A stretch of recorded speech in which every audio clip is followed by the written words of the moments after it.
Andyan pala kayo. Bababa ko lang, galing ako sa taas. Medyo nalit na bumaba ang person ngayon. Nalit ako ng mga 15 minutes. 15 minutes. So, dala-dala ko ang aking mga kagamitan. Tingnan niyo naman yung aking buhok. So, ganyan talaga yan. So, yun ang pansinin. Ang laman ng aking bag ay yung aking damit na sinusuot. Kasi nga, di ba, may araw-araw ay may lakad kami ng alaga ko dahil meron siyang mga summer class. Pamalit ko. At saka may baon akong saging.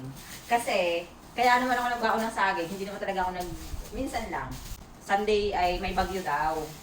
Kaya, may baon akong saging para in case man na magbagyo-bagyo ng over T10 sa Sunday. Wala namang balitang gano'n, pero malay mo, umabot ng T10, di ba? At least meron akong pagkain dito kasi kasi pag linggo, hindi nga ako umakyat sa taas. Kukunin ko muna yung aking mga sinampay kasi naglaban na ako kagabi, gawa ng, yun nga, magkakabagyo, eh baka hindi na naman ako makatuyo, kaya tanggalin ko muna yung aking mga sinampay.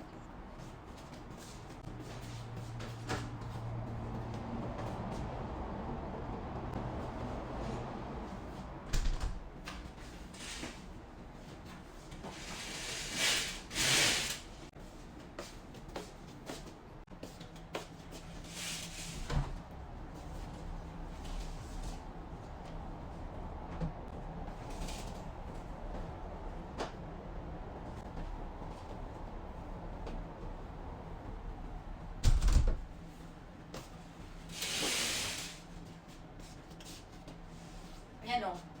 Oh, di ba? Ang dami kong nilabhan. Ang dami kong nilabhan kagabi. Dapat ang laba ko ay ngayon. Dahil, ay hindi, bukas pala. Kasi Sabado, para malabhan ko na ba yung mga, bago mag-Sunday wala akong labahan. Kaya nga lang, may bagyong ngani, kaya naglaban na ako. Titiklopin ko lang to, tapos, after ay, mag-workout na ako. So, yun lang ang routine ko pagka uwi ko dito.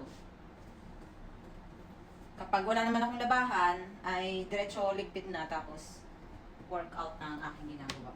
Tuyong-tuyo yung sinampay ko kasi ang init kaya kanina maghapon. So, tiklopin ko lang muna to.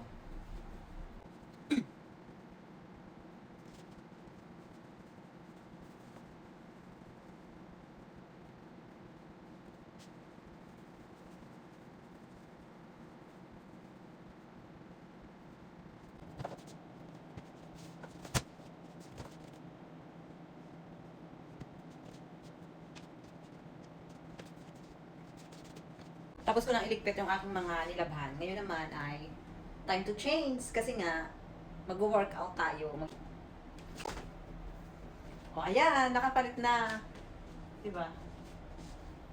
Time to workout na. O, dyan na muna kayo. Bye!